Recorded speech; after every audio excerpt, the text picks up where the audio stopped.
Bonjour à tous, j'espère que vous allez bien.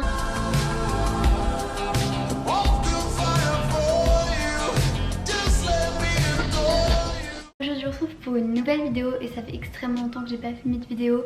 Vraiment j'en filme que pendant les vacances. Je suis youtubeuse à mi-temps en fait, genre ça le fait pas du tout. Aujourd'hui j'avais envie de vous parler un peu de ma future année aux États-Unis parce que j'ai l'impression que j'en parle dans chaque vidéo que je fais en ce moment, genre j'ai besoin de le placer, tu vois. Du coup je me suis dit que j'allais vous parler un peu de pourquoi je fais ça et tout ce que j'ai fait, les procédures que j'ai fait jusqu'à maintenant pour partir aux États-Unis. Donc là je suis actuellement en seconde et l'année prochaine, enfin cet été, je vais partir aux États-Unis, précisément en Arizona, à côté de Phoenix, pour 10 mois. Je pars avec un organisme qui s'appelle WEP. Donc vous avez plein d'organismes différents. Du coup c'est vrai que dans cette vidéo je vais vous parler particulièrement de comment ça se passe pour WEP, mais après ça se passe à peu près pareil pour tous les organismes. Et pour aussi je vais parler précisément des États-Unis parce que c'est là où je pars et ça peut être différent pour chaque pays, voilà. Alors pourquoi j'ai décidé de partir aux États-Unis? Ça fait vraiment super longtemps que j'ai envie de faire ça, je dirais depuis que je suis en 4ème, quelque chose comme ça, ouais.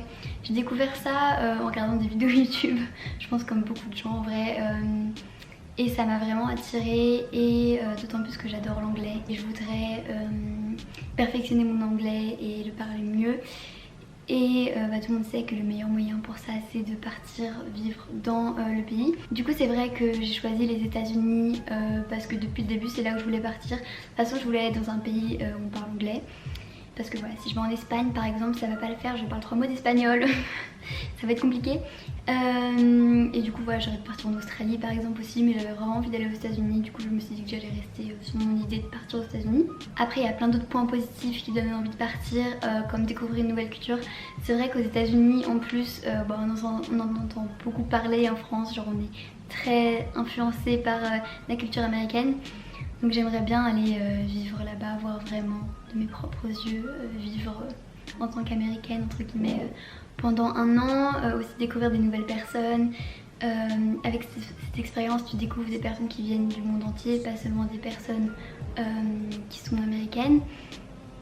Et oui, découvrir de nouvelles choses, être plus autonome. C'est vrai que je suis assez autonome déjà, mais être encore plus sur certaines choses. Voilà à peu près les raisons principales pour lesquelles je veux partir. Après chacun a ses raisons personnelles et il y a plein d'autres raisons qui peuvent vous pousser à partir dans une année d'échange comme ça. Donc moi j'ai décidé de partir 10 mois, enfin je dis un an, enfin c'est une année scolaire entière, 10 mois. Et ensuite je vais redoubler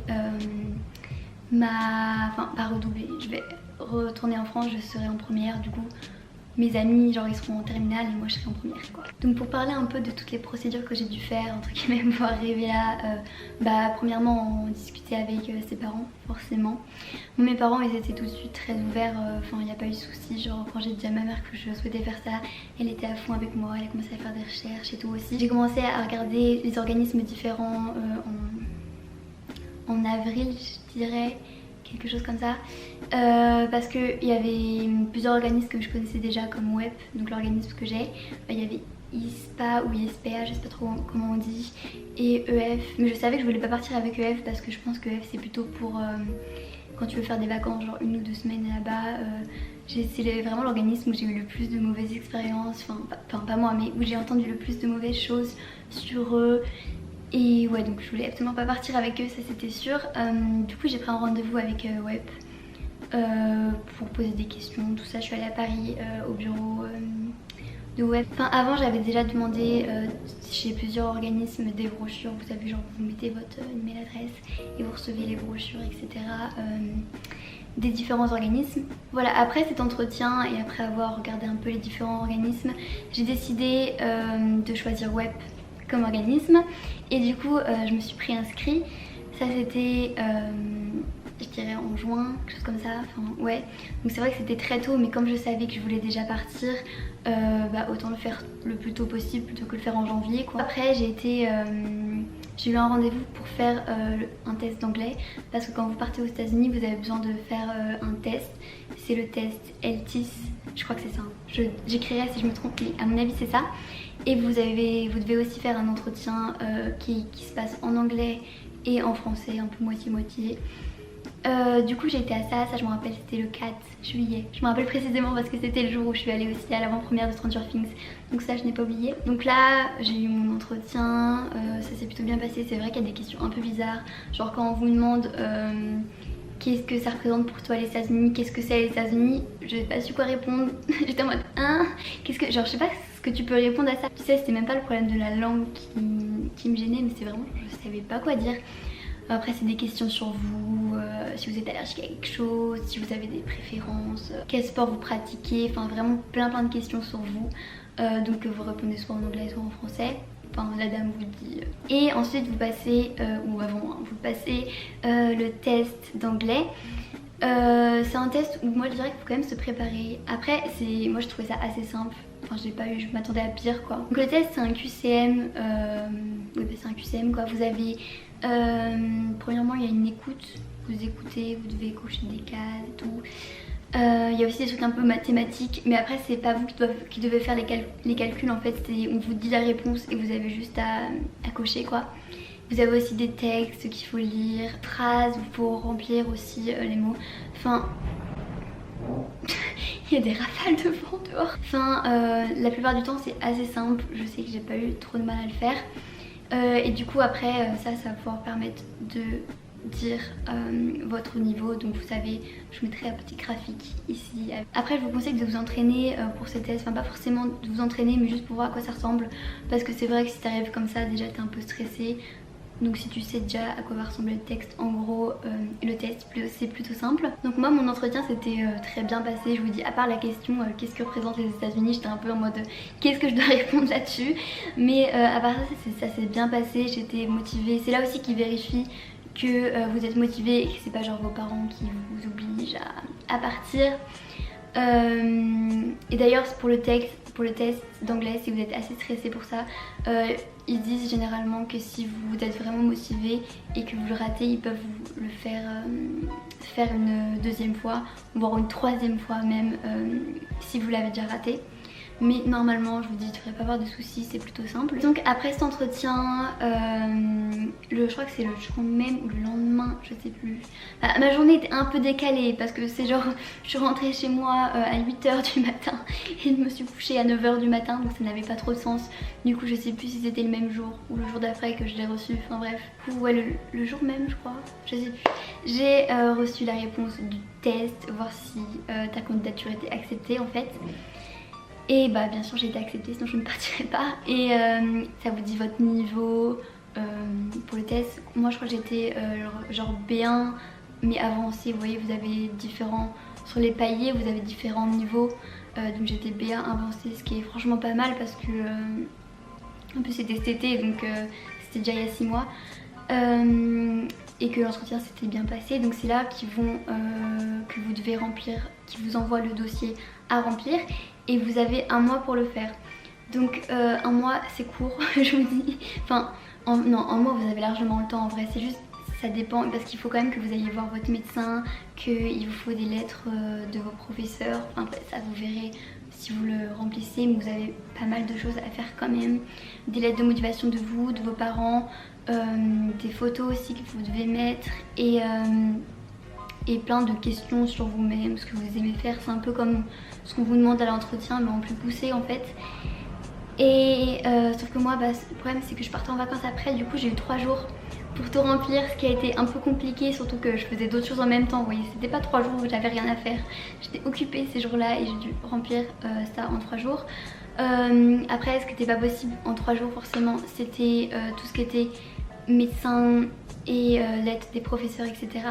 Du coup ça je l'ai envoyé après. Je crois que j'avais envoyé mon dossier rempli avec tout ce que je pouvais avant et puis après quand je les ai reçus je leur ai renvoyé ce qui manquait quoi. Donc là on vous redemande, c'est pas s'il manque des choses, vous devez renvoyer ce qui manque et il vérifie s'il y a tout dans votre dossier quoi. Ah oui, et si vous n'aimez pas les vaccins, faites attention parce que en tout cas pour les États-Unis il y a énormément de vaccins à faire. Je crois que j'en ai fait 6 ou 7 depuis depuis cet été, donc ça fait quand même beaucoup.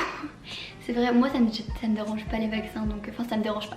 C'est pas ma passion hein, mais genre ça me fait pas peur tu vois. Mais là il me reste plus qu'un vaccin à faire, je suis libérée genre. Et oui, et vous pouvez aussi avoir des vaccins en plus selon l'état et le lycée où vous allez. Donc après je l'ai pas dit aussi mais il y a plusieurs programmes différents, il y en a plein. Chez Web les deux principales c'est que vous avez un programme, je sais pas s'il y a un nom en fait. Non je crois pas. Et vous avez le programme que j'ai choisi où en fait vous choisissez pas votre destination, vous choisissez juste le pays. Et ensuite c'est par rapport à la famille en fait qui vous accueille que vous avez votre état et votre lycée. Donc les familles sont bénévoles avec ce programme. Et vous avez aussi l'autre programme qui je crois s'appelle le programme Flex. Avec celui-là vous payez plus cher mais vous pouvez choisir le lycée ou l'état, je crois que c'est plutôt le lycée ouais, ou la région, enfin la région proche quoi, où vous voulez aller. Et là par contre les familles sont payées parce que forcément c'est plus compliqué à trouver. Mais moi je voulais pas du tout avoir une famille qui était payée. Et donc continuons dans tout ça. Après que vous ayez renvoyé votre dossier complet, ils vont l'envoyer à une association américaine, enfin un organisme plutôt américain. Parce que Web c'est votre organisme français mais après vous avez plusieurs organismes aux États-Unis différents. Donc moi j'organisme Aspect qui est beaucoup Aspect Foundation que beaucoup ont, j'ai l'impression. Et donc il envoie à l'organisme américain qui vous envoie des papiers, enfin pas le biais de Web hein, mais qui vous envoie des papiers à signer. Donc il y a pas mal de papiers à signer, je crois qu'il y a au moins 7 pages et c'est écrit en tout petit. Donc, et en anglais bien sûr, donc si vos parents parlent pas anglais, mes pauvres, et qui veulent que vous traduisez tout, ça peut être un peu compliqué. Moi ça va, ma mère parle anglais, du coup on l'a lu toutes les deux quoi. Par contre mon père je me dis il a pas lu, hein. Il a juste signé, on me dit un peu les grandes lignes du truc.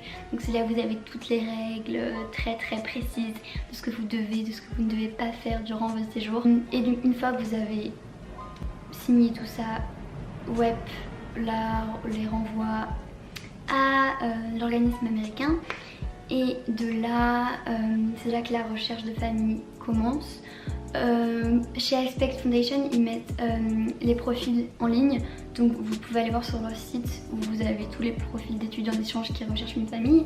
Donc ça c'est bien je trouve parce que vous n'avez pas vos photos par contre, c'est juste vous avez quelques points de votre profil en fait et votre lettre de motivation, enfin une partie, il n'y a pas tout généralement. Et donc ce qui est bien avec ça c'est que vous pouvez voir quand vous êtes, quand votre recherche de famille a commencé alors que avec les autres vous voyez pas forcément. Donc voilà, ensuite quand mon dossier était bon, j'avais envoyé tous les papiers signés, je crois que c'était fin novembre, mon profil a été mis en ligne sur le site. Donc c'est ça qui est bien avec Aspect Foundation, c'est que tu vois quand ton profil est mis en ligne du coup. Ma mère avait vérifié de temps en temps voir si j'apparaissais pas comme ça. Et du coup j'ai eu mon profil, j'étais grave contente. Par contre c'est vrai que là tu vois des trucs un peu chelou, genre par exemple j'avais mis que j'aimais bien faire du patin à roulettes, mais vraiment c'était un peu dans mes derniers trucs tu vois, dans ce que j'aimais faire. Et c'est ça qu'ils ont mis en premier, genre ce qu'ils ont mis en avant dans mon profil. Et ils l'ont mis avant la danse, alors que vraiment la danse c'est ce que je pratique beaucoup plus que le patin à roulettes. Mais bref, donc faut faire un peu attention à ce que vous mettez, enfin en fait vous pouvez pas savoir, des fois ils vous mettent des trucs sur vous qui sont un peu bizarres du coup parce qu'ils mettent, après il y a des gens aussi ils mettaient genre qu'ils adoraient manger ou des trucs comme ça, mais je pense pas que ce soit ce qu'ils aient mis en premier dans leur dossier, vous voyez. Et donc le 19 novembre précisément, j'ai regardé la date du mail, genre j'ai eu la bonne nouvelle d'avoir ma famille, ce qui est super tôt parce que mon profil est resté seulement même pas une semaine sur le site, donc je pensais pas que ça irait si vite. Je m'étais dit que j'aurais pas de famille, je pense pas avant janvier vous voyez, et je l'ai eu en 4 jours, donc j'étais super heureuse. J'ai reçu un message de mon père, je me rappelle j'étais dans la queue de la cantine, genre le pire endroit au monde. J'ai reçu un message de mon père qui me dit oui tu vas en Arizona l'année prochaine, et moi j'étais grave contente, je me dis oh c'est parce qu'en fait c'est vraiment là où je voulais aller. Alors je sais pas pourquoi je voulais aller en Arizona mais c'était là où je voulais aller. En fait je voulais surtout être dans le sud, moi après j'aurais été dans le nord, j'aurais pas pleuré quoi, mais ouais la chaleur m'attirait j'ai envie de dire. Et du coup ouais ça me tentait bien d'aller en Arizona, et on me dit je vais en Arizona, j'étais vraiment trop contente. En rentrant chez moi j'ai découvert ma famille, donc du coup ma famille c'est une mère avec sa fille qui a 13-14 ans. Du coup comme elle grandit au fur et à mesure, je ne sais pas exactement quel âge je l'aurai quand j'arriverai. Bah du coup elle sera en première année de lycée, c'est ça, freshman. Du coup j'imagine qu'elle aura 14 ans, quelque chose comme ça. Et du coup j'étais grave contente. La maison avait l'air bien, tout ça, enfin genre c'était cool. Donc au début ça m'a fait un peu peur parce que j'ai vu qu'ils avaient 4 chiens et un chat je crois, oui c'est ça. Mais après j'ai vu leurs photos, ils avaient l'air mignons et tout, j'étais en mode ok ça va, ça va. Donc voilà, j'étais super contente de ma famille. Et donc là on vous conseille de leur parler dès que dès que vous connaissez votre famille. Donc j'ai commencé à discuter par mail, puis sur Facebook, du coup j'ai pu voir un peu voilà quoi ressemblait vite fait leur maison, leurs chiens du coup, leurs animaux, tout ça. Et j'ai aussi regardé plus précisément mon lycée. Bref, en tout cas j'étais très contente de là où j'allais et de ma famille qui a l'air super sympa, je pense que ça va bien se passer. Ils ont déjà des étudiants d'échange cette année, ils en ont 2. Et donc ça a l'air de très bien se passer vraiment. Chaque fois ils m'envoient des photos où ils sont avec genre plein d'étudiants d'échange de partout et tout, enfin genre ça a l'air très sympa. Donc je suis grave pressée d'y aller. À chaque fois elle me met un petit message en mode oh on est pressé que t'arrives et tout ça, je suis en mode moi aussi. Enfin bref voilà, vraiment genre je suis contente d'être tombée sur ces familles. J'ai pas d'appréhension à arriver dans la famille pour l'instant. Après je pense, franchement je pense pas qu'il y ait des raisons que ça se passe mal avec eux. Donc ça c'est vraiment bien. Et donc pour la suite, les autres procédures que j'ai à faire maintenant, il reste le visa, ce qui est un problème parce que on vous envoie les papiers pour le visa, vous pouvez pas le faire avant fin juin. Donc vous le faites en juillet, il faut que vous ayez à l'ambassade. Oula j'ai craqué mon doigt, pardon. Oula il y a beaucoup de soleil là d'un coup. Bref, à l'ambassade, oh ça fait du bien. À l'ambassade américaine à Paris. Vous ayez un entretien, ça me fait un peu peur, mais bon, je me dis que ça devrait bien se passer. Oui, vous avez aussi le week-end d'orientation, bien sûr, qui se passe sur Paris et ça sera en mai. Voilà, je pense que c'est à peu près tout ce que j'avais à dire. La vidéo est déjà bien assez longue, désolée pour ça, mais j'avais envie vraiment de faire une vidéo assez complète sur le sujet, de parler en même temps de mon expérience et de donner un peu des conseils. N'hésitez pas si vous avez des questions à me les poser en commentaire. Après je sais pas si mes commentaires vont être activés parce que généralement ils sont désactivés, merci YouTube.